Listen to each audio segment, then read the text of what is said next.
Hello to all of you, welcome to our YouTube channel. एक और शानदार most important session के साथ मैं स्वागत करता हूं मेरे अपने यूट्यूब चैनल पे।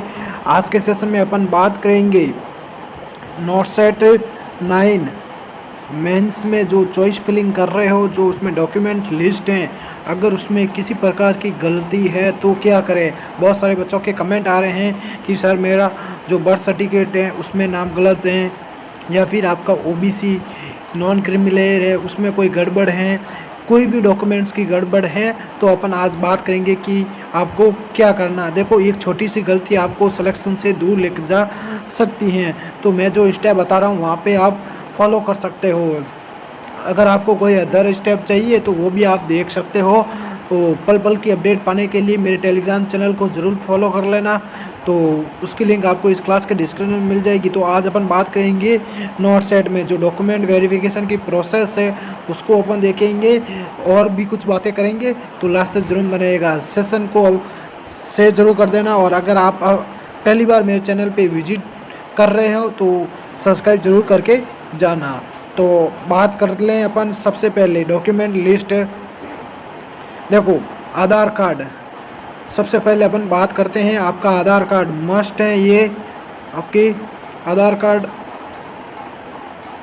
ये तो चाहिए ही चाहिए आपके डॉक्यूमेंट वेरिफिकेशन में। अगर इसमें किसी प्रकार की गलती है ना, मैं क्या बोल रहा हूँ, अगर इसमें किसी प्रकार की गलती है, सपोज दैट आपका खुद का नाम, आपके जो भी पेरेंट्स हैं वहाँ उनका नाम, जो भी आपका स्टेट है या फिर गांव का नाम, इन सब में किसी प्रकार की ये, और इसमें एक एड्रेस भी है, और एड्रेस इनमें किसी प्रकार की गलती है तो नज़दीकी ई मित्र पे जाए, जो आधार सेंटर हैं वहाँ पे जाए, एज सुन एज पॉसिबल आपको सही करवा के वो दे देंगे, है ना।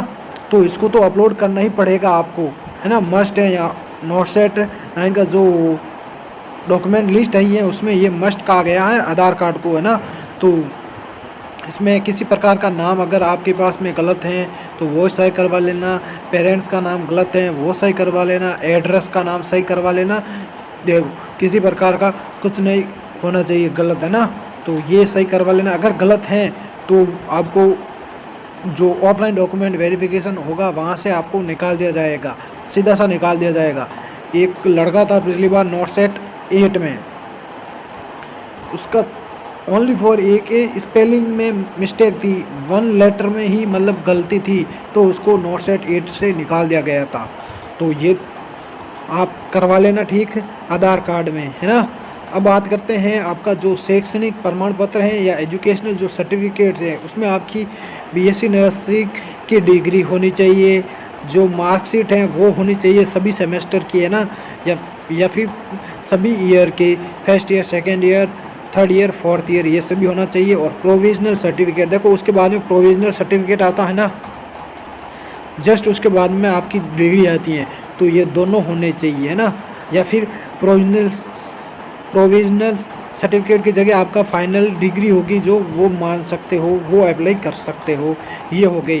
तो first year, second year, third year और फोर्थ ईयर, ये चारों मार्कशीट होनी चाहिए। उसके बाद में प्रोविजनल सर्टिफिकेट आता है वो होना चाहिए, और उसके बाद में जो आपकी डिग्री आती है वो होना चाहिए। तो ये 5 डॉक्यूमेंट आपके पास में होने चाहिए। किसी प्रकार की कोई गलती है तो एज सुन एज कॉलेज या यूनिवर्सिटी में जाके ठीक करवा लेना, है ना। तो 2 से 3 दिन बचे हैं तो वो ठीक करवा लेना। नेक्स्ट बात करते हैं, सभी इसी पे मतलब प्रॉब्लम है सभी का, जो जाति प्रमाण पत्र है, कास्ट सर्टिफिकेट है, ओबीसी, एससी और एसटी कैटेगरी वालों के लिए।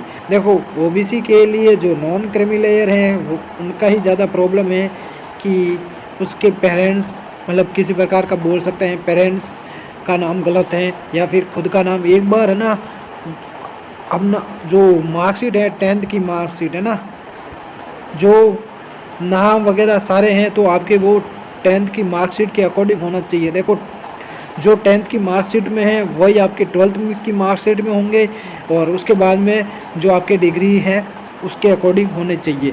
तो सबसे पहले वो अप्लाई देखेंगे, 10th की मार्कशीट देखेंगे।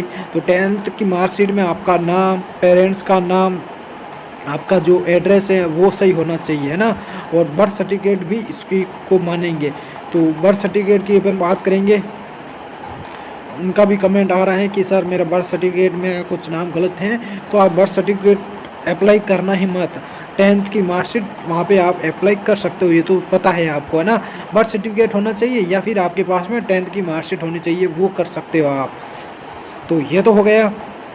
जो OBC है उसमें किसी प्रकार का नाम है तो वो अपडेट करवा लेना, या फिर आपने जो है ना एग्ज़ाम फॉर्म अप्लाई किया था ना, एग्ज़ाम फॉर्म आपने क्या किया था, अप्लाई किया था, मतलब नोट सेट 9 का आपने फॉर्म अप्लाई किया था ना, उस टाइम नोट सेट 9 का जो फॉर्म अप्लाई किया था ना, उस टाइम आपने अगर OBC स्टेट का अप्लाई किया है ना, सब अगर आपने स्टेट का अप्लाई किया है तो वो तो मांगेंगे आपके पास में, जो सेंट्रल का मांगते हैं ना यही तो मांगेंगे आपके पास में। तो डरने की कोई बात नहीं है। जो आपको डॉक्यूमेंट अपलोड करने पड़ेंगे ना, जो ऑनलाइन डॉक्यूमेंट अपलोड करने पड़ेंगे, इसमें ऐसा नहीं कहा गया है कि आपके पास में जो वो आपने फॉर्म अप्लाई किया है वही के वही डॉक्यूमेंट अपलोड करो। अगर आपने सही किया है तो वही के वही कर लो। अगर इसमें आपने स्टेट का किया है तो आपका जो ऑनलाइन डॉक्यूमेंट वेरिफिकेशन होगा उसमें आप सेंट्रल का कर देना, है ना। और उसके पास में सेंट्रल का भी रख देना, एक एफिडेविट आप बनवा लेना। अगर वो मांगे तो आप वो दे देना, पहले ही मत दे देना, है ना। तो ये आपकी OBC वालों के लिए होगी, और SC ST वालों के लिए भी है। अगर कोई नाम गलत है तो एज सुन एज पॉसिबल आप, है ना, चेंज करवा लेना, अपडेट करवा लेना। ये हो गया। स्टेट का किया तो सेंट्रल का अप्लाई करवा देना, बाद में सेंट्रल का बना लेना, जल्दी बना लेना, है ना।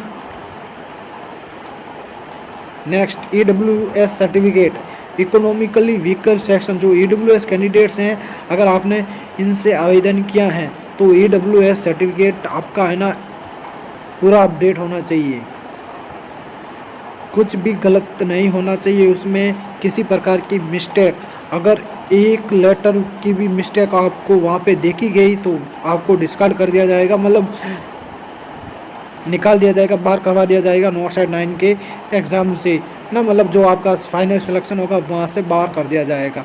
तो EWS कैटेगरी किससे आप अप्लाई किया है तो ये ठीक करवा लेना। नेक्स्ट है PWBD सर्टिफिकेट, ये तो होना ही चाहिए आपके पास में, बिल्कुल।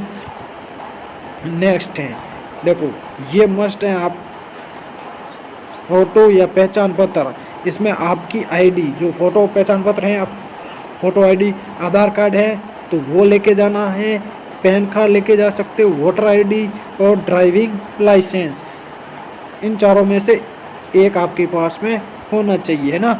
आधार कार्ड, पैन, वोटर और driving licence, passport size photo ये तो आपको पता ही है, और एडमिट कार्ड तो वहाँ पे आपको मिल जाएगा, और रिजल्ट का जो प्रिंट आउट है वो रख लेना, है ना। और जो आपका नर्सिंग जो है रजिस्ट्रेशन सर्टिफिकेट वो होना चाहिए आपका, RN और RM ऐसे करके होते हैं ना नंबर, वो होने चाहिए आपके पास में।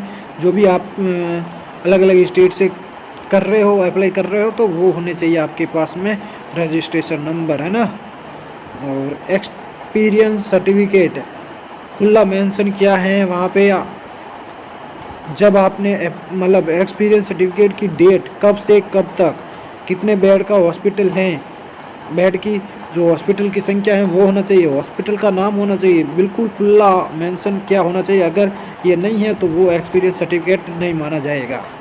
करैक्टर सर्टिफिकेट, है ना, कुछ मामलों में आवश्यक होता है लेकिन बनवा लेना, कॉलेज से बनता है ना, आफ्टर 4th ईयर के बाद में बनता है कॉलेज से। नेक्स्ट बात करते हैं आय प्रमाण पत्र, EWS के लिए मस्ट है, तो इनकम सर्टिफिकेट आपके पास में होना चाहिए, जो भी सेंट्रल का बनता है ना, वो आप पता कर लेना, मतलब जो आप जाओगे मित्र पर तो वो बना देंगे। और अपना जो डोमिसाइल सर्टिफिकेट है ना, अगर राज्य विशेष के लिए मांगा गया है तो डोमिसाइल सर्टिफिकेट अगर मांगा गया है, जैसे जम्मू कश्मीर वगैरह ऐसे कुछ, है ना, वहाँ से होगा तो भी आपका डोमिसाइल सर्टिफिकेट होना चाहिए आपके पास में। तो मूल दस्तावेज मतलब ओरिजिनल डॉक्यूमेंट सत्यापन के लिए मूल दस्तावेज आपको क्या लाने हैं, साथ में लाना है, जो ऑफलाइन डॉक्यूमेंट वेरिफिकेशन होगा सबसे पहले ऑनलाइन की होगी, उसके बाद में ऑफलाइन होगा। ये तो मैंने प्रोसेस बताई है, इससे पहले वाले वीडियो में देख लेना है ना। और जो सेल्फ डिक्लेरेशन है वो भी होना चाहिए, जो कुछ में किसी प्रकार की गड़बड़ मतलब होता है ना, कुछ मामलों में आवश्यक देखने को मिलेगा, वहाँ पे हो सकता है, बाकी ये नहीं होगा। तो ये सारे डॉक्यूमेंट्स आपको क्या करवाने हैं, लेके जाने हैं और ठीक करवा लेना। देखो बच्चों के कमेंट आ रहे हैं, बर्थ सर्टिफिकेट अगर गलत है, नाम में मतलब किसी के पेरेंट्स का नाम में गलत है, तो वो आप 10th की मार्कशीट वहाँ पे अप्लाई करवा सकते हो, है ना। 10th की मार्कशीट अगर किसी प्रकार की गड़बड़ी है, ठीक करवाना चाहते हो तो ठीक भी हो जाएगा, वो आप हॉस्पिटल में जाके ठीक करवा सकते हो, मतलब करवा सकते हो। लेकिन मैं तो मान रहा हूँ 10th की मार्कशीट ही वहाँ पे अप्लाई कर सकते हो। नेक्स्ट बात करते हैं अपन कि आपको इंस्टीट्यूट कौन सा चुनना है, वो भी मैंने बता दिया है। बेस्ट सूटेबल प्लेस होना चाहिए, डिस्टेंस भी आपका कम होना चाहिए और रेस्पेक्टेड इंस्टीट्यूट होना चाहिए। तो ये आपका डॉक्यूमेंट से रिलेटेड कोई भी डाउट था मैंने क्लियर कर दिया है। अगर ये सेशन शानदार लगा तो एक कमेंट तो बनता ही है और सब्सक्राइब भी जरूर करके जाना। अगर कोई भी बच्चा इस क्लास को देखता है तो सारे बच्चे एक बार टेलीग्राम चैनल को जरूर ज्वाइन कर लेना, है ना।